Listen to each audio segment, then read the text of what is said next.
Pernah nggak kamu ngerasa ada mata yang mengawasi dari balik dinding tua? Atau telinga yang menangkap suara yang seharusnya udah hilang puluhan tahun lalu? Bukan imajinasi, bukan kelelahan semata. Di Universitas Airlangga, Surabaya, kampus yang namanya diambil dari raja besar yang pernah menyatukan tanah Jawa, ada sisi lain yang nggak tertulis di brosur. Nggak diceritakan saat orientasi mahasiswa baru. Sisi yang hanya mereka yang pernah begadang sampai pagi atau yang lewat sendirian di lorong sunyi yang tahu rasanya. Sejak tahun 1913 saat bangunan pertama berdiri bernama ini, mana yang nggak bisa sebut namanya, kalian lihat aja sendiri.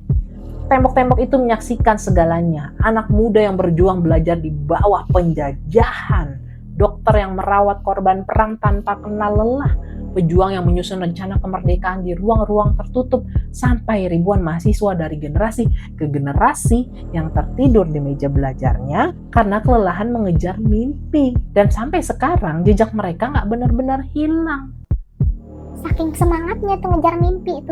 Energinya sampai di masa kini. Bukan penampakan mengerikan yang membuatmu berteriak, lari, kalang kabut, panik kesana kemari, tapi suara yang begitu wajar, begitu mirip kehidupan nyata, sampai kamu ragu, apakah kamu masih sadar atau udah bermimpi. Bunyi sepatu kulit berderit di lantai semen tua, bisik-bisik diskusi pelan dalam bahasa Jawa lama atau Belanda, bunyi kapur yang bergesek di papan tulis kosong, batuk halus yang berhenti saat kamu menoleh, atau panggilan nama yang begitu lembut sampai kamu hampir menjawab.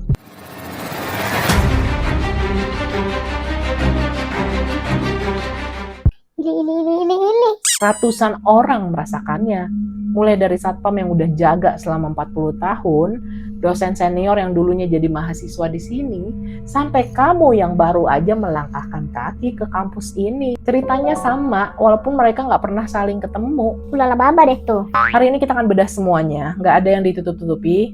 Kita telusuri setiap sudutnya, dengerin kesaksian jujur mereka, cocok logi nih dengan fakta sejarah yang ada, dan coba pahami, apakah ini sekedar mitos kampus, atau memang tempat ini punya nyawa sendiri yang nggak pernah benar-benar pergi. Tarik nafas panjang. Buang. Jangan lupa dibuang. Pastikan kamu duduk di tempat yang nyaman. Dan kalau tiba-tiba kamu ngerasa ada angin lewat di lehermu, jangan kaget. Maksudnya di belakang leher kamu, jangan kaget. Mungkin aja mereka lagi nyimak juga. Nyimak ceritanya mana ini. Ayo kita pahami dulu tempat ini ya, supaya kamu bisa merasakan setiap jengkal temboknya. Unair, asik Unair. Gimana sih bacanya? Unair ya. Unair terbagi dua, kawasan utama kampus A di Jalan Dharma Wangsa, jantung sejarah kampus ini dengan bangunan peninggalan Belanda yang kokoh berdiri lebih dari 1 abad. Dindingnya setebal lebih dari setengah meter, terbuat dari batu kapur yang diambil dari pegunungan sekitar Surabaya. Alamak, jangan bikin sekolahnya susah amat. Dicampur pasir laut dan putih telur supaya makin kuat. Tapi emang bener sih, kalau bangunan Belanda tuh kokoh-kokoh semua. Lorongnya panjang, berkelok, banyak ruangan yang sekarang jarang dibuka karena udah ada gedung baru. Lalu kampus B di Jalan Airlangga yang dulunya komplek militer juga menyimpan banyak cerita masa lalu. Balik-balik ke masa lalu kita. Oke, ini fakta yang terverifikasi ya. Jadi gedung FK adalah sekolah kedokteran pribumi pertama di Hindia Belanda. Di sini lahir tokoh-tokoh besar seperti Dr. Sutomo, Dr. Wahidin Sudirohusodo, dan banyak pejuang kemerdekaan lainnya. Lalu di masa perang, saat pendudukan Jepang dan perang kemerdekaan, ruang kelas berubah menjadi ruang rawat darurat, ruang operasi, bahkan tempat persembunyian pejuang yang dikejar musuh. Banyak yang gugur di sini, banyak yang menghabiskan hari-hari terakhirnya di lorong-lorong ini. Gimana tuh energinya? Nah, catatan dari buku kenangan mahasiswa tahun 1972, 1981, 1995 sampai tahun ini menunjukkan hal yang sama persis. Suara tanpa sumber selalu muncul lewat jam 11 malam sampai jam 3 pagi di area yang dulu sering dipakai untuk belajar atau bekerja keras. Itu residual nggak sih? Penjelasan ilmiahnya, ahli akustik bilang dinding batu kapur itu seperti pita rekaman alami, ya kan? Residual. Bisa menangkap getaran suara zaman dulu dan memantulkannya kembali saat suhu dan kelembapan udara ini pas. Kalau ahli psikologi menjelaskan, kelelahan belajar berjam-jam membuat indera pendengaran menjadi sangat sensitif. Tapi kenapa suaranya selalu tentang hal yang berkaitan dengan sejarah tempat itu? Why? Kenapa bukan suara klakson atau keramaian pasar? Itulah bagian yang sampai sekarang belum terjawab sepenuhnya. Lelah juga ya, Wak. Oke, nih jujur aja ya. Dulu Jody kira, Jody bukan nama yang sebenarnya, cuma taktiknya kakak senior aja supaya si juniornya ini nggak keluyuran malam-malam. Sampai suatu hari si Jody ini lupa ambil tugas penting, jam 12 lewat. Pas Jody masuk kelas kosong, tiba-tiba terdengarlah bunyi klik, klik. Seperti ada orang mengetuk pulpen di meja paling belakang. Ya, dia bilang dia pura-pura nggak denger aja, ambil buku terus jalan pelan keluar. Sampai di pintu, Jody langsung lari secepat kilat. Besoknya Pak Satpam ketawa bilang, lain kali kalau lari jangan bawa beban pikiran, nanti larinya makin kencang. Malu banget, tapi mending malu daripada bertanya-tanya siapa yang mengetuk pulpen itu. Siapa tuh? Lulu. Oke, ini cerita dari Dinda, mahasiswi kedokteran angkatan 2022. Terjadinya lokasinya ini di lorong lama lantai 2 gedung FK. Oke, waktu kejadiannya di jam 1:15 pagi. Itu minggu ujian anatomi. Buku tebal-tebalnya bukan main, rasanya mau pusing 7 keliling kalau belajar di kosan yang berisik. Aku izin Pak Satpam duduk sebentar di ruang baca lama yang jarang dipakai. Wadidaw, betah. Awalnya aman, cuma ada suara kipas angin tua yang berdecit pelan. Jam udah lewat nih, 1:30 malam, tiba-tiba telingaku menangkap bunyi tap, tap, tap. Beraturan, berat seperti kulit di lantai semen kasar. Datang dari ujung lorong yang lampunya mati sebagian. Awalnya aku kira Pak Satpam nih keliling, jadi aku cuma diem. Tapi suaranya makin dekat, makin jelas. Sampai berhenti tepat di belakang kursiku. Wadidaw ini mah. Aku berani nengok pelan nih. Kosong, hening, tapi rasanya kayak ada sesuatu yang berdiri di situ. Udara di belakangku tuh terasa lebih dingin. Belum sempat aku tarik napas, tiba-tiba aku dengar suara orang bernapas pelan persis di telinga kananku. Kayak mana tuh? Panas rasanya, deket banget lagi. Gitu. Mate. Gimana ya? Ih, udah deh tuh, merinding udah. Udah gak ngerti lagi mana deh. Lagi sendirian lagi di situ. Berani-beraninya si Dinda nih. Aku kaku, gak berani gerak sedikit pun, kata si Dinda. Tiba-tiba buku anatomi yang tebel itu yang ada di sebelahku jatuh sendiri ke lantai dengan bunyi buk yang cukup keras. Jendela tertutup rapat, gak ada angin masuk sama sekali. Kenapa bisa jatuh? Saat aku meraih buku itu, Pak Satpam muncul dari tangga bawah sambil kaget. Katanya, kamu tadi ngobrol sama siapa aja di atas? Dari tadi saya dengar suara 2 orang bergantian bicara pelan. Aku langsung lemas dong. Sejak itu gak pernah berani sendirian lagi. Tak bilang apa Dinda, jangan sendirian Dinda. Kakak tingkat bilang kalau itu Profesor M, dosen legendaris yang mengajar di sini puluhan tahun lalu. Wadaw. Beliau sangat teliti dan perhatian sama murid-muridnya. Cukup bilang permisi aja, izin mau belajar sebentar. Nanti dia juga tahu kamu ini berniat baik, kata mereka. Dan anehnya setelah aku coba begitu gak pernah ada kejadian aneh lagi. Malah rasanya ada yang nemenin belajar. Padahal, baiklah. Mungkin ya beliau masih merasa bertanggung jawab mengawasi adik-adiknya. Bukan menakutkan sih, tapi mengingatkan untuk serius. Kalau dia mengawasi, aku jadi rajin belajar kok, gitu kan? Kamu takut ditegur ya kalau melamun? Udah, ditegurnya sama makhluk lain. Kayak mana itu? Lele. Cerita yang kedua dari Rahmat, mahasiswa teknik angkatan 2021. Ini lokasinya di gudang alat lama, belakang gedung teknik. Waktu itu jam 23.45, mau jam 12 malam ya. Dia cerita, aku dan Budi lupa bawa alat ujian praktek yang harus dipakai besok pagi. Padahal udah hampir jam 12. Gudang itu memang dilarang dimasukin lewat dari jam 11 malam, tapi kami ya terpaksa. Baru masuk pintu, udara langsung kerasa dingin, nusuknya sampai ke tulang-tulang nih. Padahal bulan Juni yang biasanya panas terik, tiba-tiba terdengar bunyi klik, tak, kelenteng, berurutan, teratur, persis seperti orang yang lagi nyusun alat satu persatu dengan rapi. Lumayan dirapihin loh itu. Budi langsung teriak nih, siapa di situ? Bunyi berhenti seketika, sunyi sekali sampai kami bisa dengar detak jantung sendiri. Detik kemudian bunyi itu muncul lagi, kali ini lebih dekat. Kami nyalain senter, sorot ke segala arah nih. Rak tertata rapi, debunya numpuk, nggak ada jejak kaki sama sekali. Ulala baba-baba ini mah. Pas kami mau balik, pintu besi berat itu tiba-tiba tertutup sendiri dengan bunyi jum yang menggelegar. Kami berdua meloncat kaget kan. Budi udah mulai berdoa keras nih sambil nendang pintu. Aku gemeter, muter gagang, ternyata nggak kekunci. Soalnya cuma ditahan pelan dari luar ya. Lau, itu siapa yang nahan di luar? Begitu terbuka kami lari sekuat tenaga. Alamat banget ini ya. Besoknya Pak penjaga gudang malah ketawa lepas. Itu Pak Dullah, penjaga gudang yang udah pensiun dan meninggal 15 tahun lalu. Ini alamak Jan. Beliau sangat rapi, kalau ada barang berantakan beliau marah. Kalau mau masuk minta izin dulu, bilang mau ambil apa gitu. Kalau sopan beliau malah mau bantu cari. Ede. Aku coba lakuin itu minggu depannya. Dan kunci pas yang paling susah dicari jatuh tepat di depan kakiku sendiri, katanya gitu. Ya kan? Dicariin kan tuh. Jadi itu teguran ya supaya disiplin dan sopan. Lebih baiknya izin dulu daripada dikurung kan? Dikurung jadinya nih. Kalau mana yang ada di situ ya mana yang minta izin sehalus mungkin ya Wak. Takut disuruh ngerapin seluruh gudang sendirian. Lele. Cerita yang selanjutnya dari Santi, mahasiswi Ilmu Budaya angkatan 2023. Ini lokasinya di Perpustakaan Lama Kampus A dan terjadi di jam 12.30 larut malam. Oke, ceritanya begini. Aku lagi kerjain makalah sastra Jawa kuno. Buku rujukannya cuma ada di perpustakaan tua itu. Ini alamak Jan ini mah. Aku izin sama bu penjaga boleh tinggal sebentar. Awalnya cuma ada aku dan beliau yang tertidur di meja depan. Karena udah malam ya kan. Tiba-tiba aku dengar suara wanita berbisik merdu. Membaca baris demi baris puisi kuno. Bahasanya asing bagiku, tapi iramanya indah banget. Aku kira bu penjaga lagi latihan gitu kan. Tapi saat aku angkat kepalaku, beliau masih bobok dengan nyenyak. Itu suara siapa ya? Suara itu datang dari rak paling pojok yang udah berdebu tebal. Aku beraniin diri nih, jalan perlahan ke sana. Kepo juga ini Santi. Semakin dekat suaranya makin samar. Lalu hilang sama sekali saat aku berdiri tepat di depan rak itu. Dan detik itu juga, plak, sebuah buku bersampul kulit tua jatuh dari rak paling atas tepat di kakiku. Itu persis buku yang aku cari dari tadi, tapi nggak ketemu. Dibantuin itu. Bu penjaga cerita nih keesokan harinya. Dulu ada mahasiswi namanya Ajeng, paling pintar di angkatannya.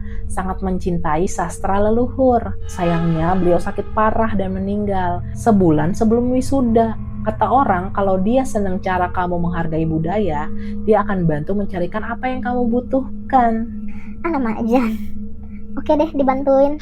Sejak itu aku selalu tinggalin sepotong permen atau bunga kecil di meja pojok itu kalau belajar malam-malam. Gak pernah hilang, tapi rasanya suasana jadi lebih hangat dan gak sepi lagi.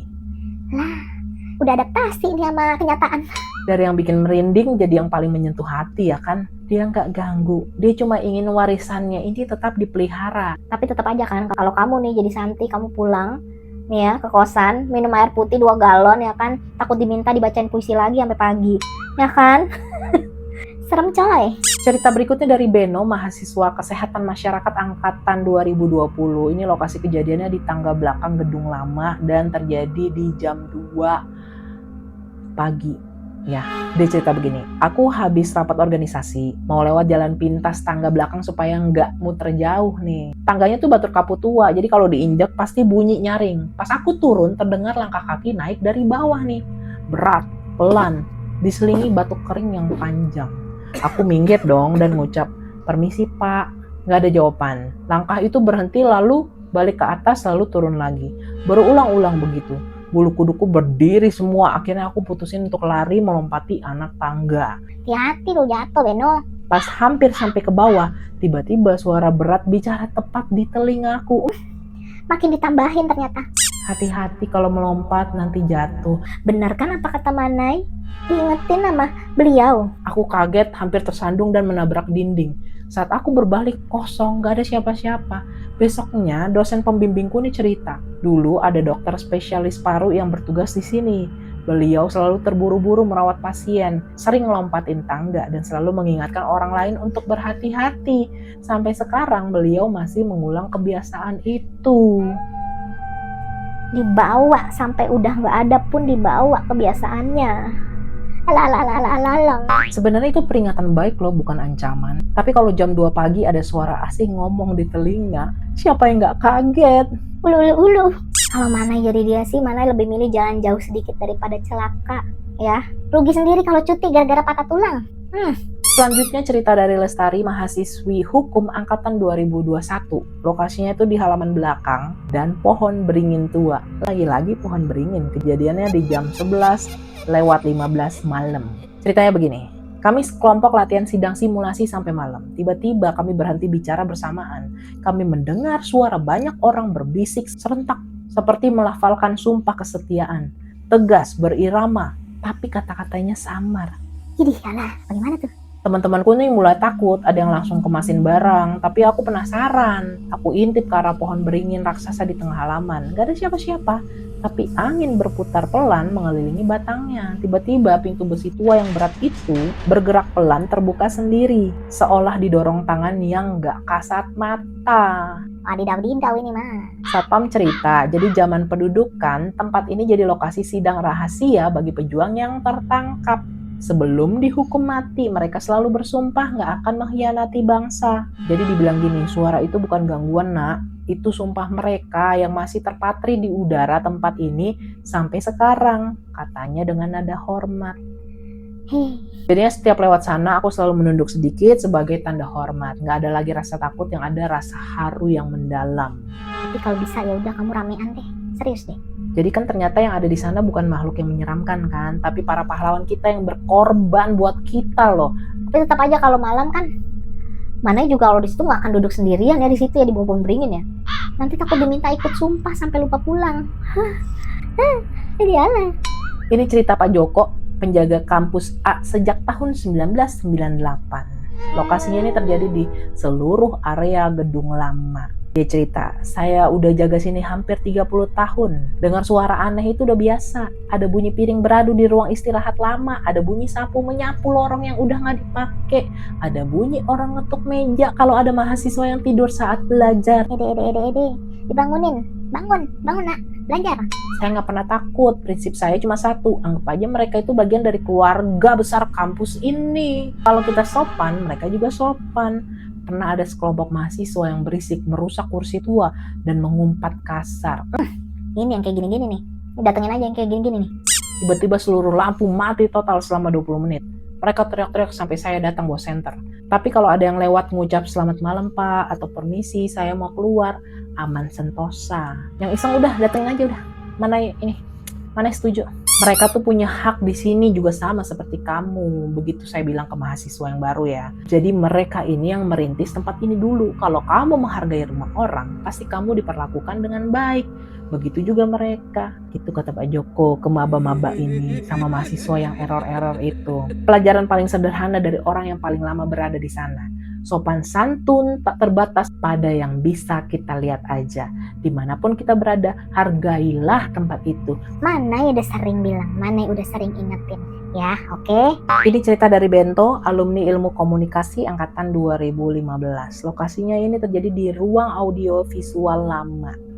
Terjadi di jam 1:45 dini hari. Kami mau rekaman tugas akhir di ruang AV lama yang jarang dipakai. AV itu audio visual ya. Kami cek berkali-kali, alat mati semua, ruangan kosong. Pas kami mulai bicara di depan mic nih, tiba-tiba dari speaker keluar suara tawa kecil. Lalu tepuk tangan pelan, tapi jelas. Kami kaget sampai mic-nya jatuh. Kami cek kabel, saklar, semuanya mati. Petugas teknik cerita, dulu ruangan ini tempat berkumpulnya seniman dan penyiar kampus. Alah mak, jantor. Salah satunya sangat mendukung anak muda yang berani tampil. Lah, kalau dia suka sama penampilan kamu, dia yang tepuk tangan duluan katanya. Dede. Rekaman itu masih aku simpan sampai sekarang. Kalau didengar teliti, benar ada tepuk tangan halus di latar belakangnya. Dan anehnya, nilai kami dapat A sempurna. Wow. Nah, penonton rahasia kamu tuh Bento yang paling suportif ya kan? Mungkin dia senang masih ada yang lanjutin apa yang dulu dia cintai. Semoga dia juga senang melihat karya-karya kalian sekarang. Termasuk karya-karyanya mana ya nggak sih? Oke. Cerita berikutnya dari Bu Nona, staf tata usaha sejak 2001. Lokasinya terjadi di ruang arsip lama lantai dasar di jam 00.15, itu jam 12.15 malam. Dulu saya sering lembur merapikan arsip lama, sering dengar suara orang nulis di sudut ruangan yang kosong. Ibu kok nggak pulang sih, Bu?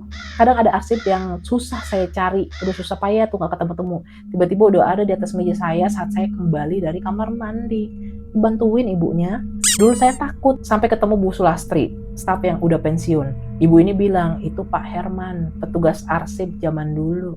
Beliau sangat teliti dan rajin. Beliau seneng kalau arsipnya terawat baik. Kalau cari susah cukup bilang aja dalam hati apa yang kamu butuhkan. Biasanya akan ketemu dengan mudah. Ala. Ya udah saya coba lakuin aja dan bener aja seringkali arsip itu muncul di tempat yang sudah saya cek berkali-kali. Sekarang saya nganggapnya ya teman kerja aja yang nggak terlihat. Dedededew. Ternyata kerajinan dan keteladanan itu abadi ya. Meskipun raganya ini udah nggak ada, semangat kerjanya masih kerasa sampai sekarang. Buset, wadaw.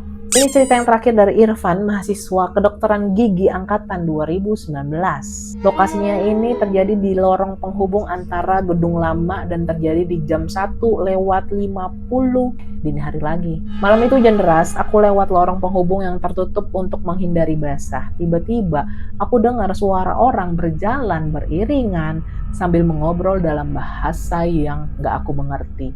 Mungkin bahasa Belanda kali ya. Terdengar seperti Belanda lah, bener kan? Suaranya makin dekat seolah berjalan beriringan denganku. Aku menepi ke dinding dan menundukkan kepala saat suara itu melewati tempatku berdiri.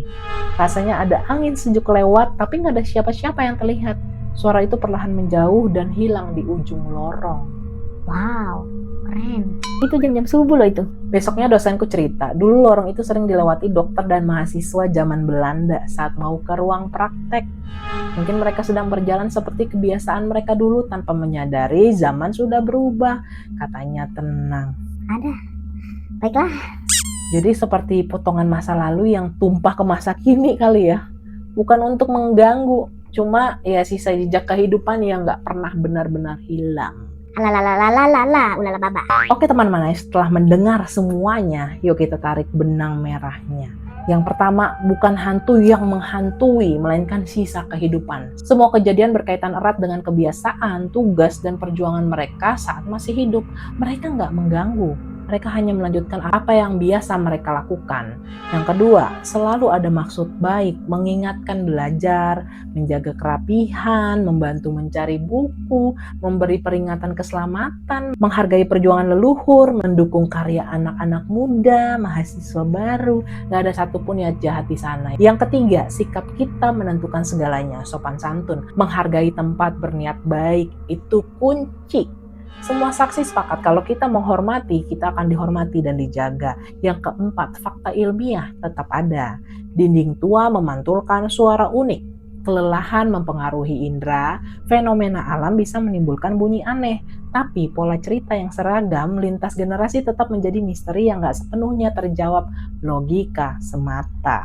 Intinya dari semua inti ini, Gedung Tua Unair bukan tempat serem. Ia adalah monumen hidup yang menyimpan ribuan kisah perjuangan, harapan, dan pengorbanan.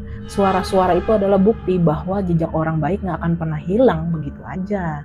Jadi saran Manai ya, dengerin nih. Kalau ke kampus malam-malam, bawa temen. Ucapin salam. Dan jangan lupa bawa sedikit permen. Siapa tahu ada yang butuh teman ngobrol atau sekedar butuh tanda terima kasih. Tapi ingat, jangan sampai ketiduran di situ ya. Tahu-taunya nanti udah pagi pas jam ujian lagi. Kan? Alamat banget itu. Nah, begitulah cerita tentang suara-suara tanpa raga di gedung Universitas Airlangga. Bukan cerita tentang ketakutan, tapi cerita tentang warisan. Tentang bagaimana semangat orang-orang hebat yang pernah ada di sini tetap hidup dan menjaga penerusnya. Jadi suara yang kamu dengar itu bukan ancaman, tapi bisikan masa lalu yang berkata, kami pernah berjuang di sini, kamu juga pasti bisa. Tuh, disemangatin kamu. Kalau suatu saat kamu melangkahkan kaki ke sana atau terpaksa begadang sampai pagi, jangan lupa ucapin salam pelan, katakan maksudmu datang ke situ, hargai tempat yang telah menyaksikan begitu banyak perjuangan. Ya, dengerin nih. Dan ingat ya teman Manai, misteri bukan berarti menyeramkan. Misteri artinya masih begitu banyak hal indah di dunia ini yang belum kita pahami sepenuhnya, termasuk betapa abadinya kenangan dan keteladanan orang-orang baik. Kalau kamu punya pengalaman sendiri atau cerita lain tentang Unair atau kampusmu yang belum terungkap, Tulis segera di kolom komentar. Atau kalau kamu punya cerita nyata yang kamu alami sendiri, kamu bisa langsung kabarin Manai aja, isi form yang ada di deskripsi channel ya. Cerita yang paling menyentuh dan unik akan Manai angkat di episode selanjutnya. Jangan lupa like, share ke teman-temanmu, dan subscribe supaya Manai terus mengangkat kisah-kisah nyata yang gak banyak orang tahu, serta nyalakan lonceng notifikasinya supaya kamu gak ketinggalan episode berikutnya. Terima kasih sudah menemani Manai selama beberapa menit ini, dan terima kasih juga sudah berani membuka hati mendengar cerita mereka. Selamat beristirahat, jaga dirimu baik-baik, dan kemanapun kamu pergi, selalu ingat untuk bersikap sopan dan menghargai, karena siapa tahu ada yang diam-diam mengawasi dan mendoakanmu dari tempat yang tak terduga. Bye-bye.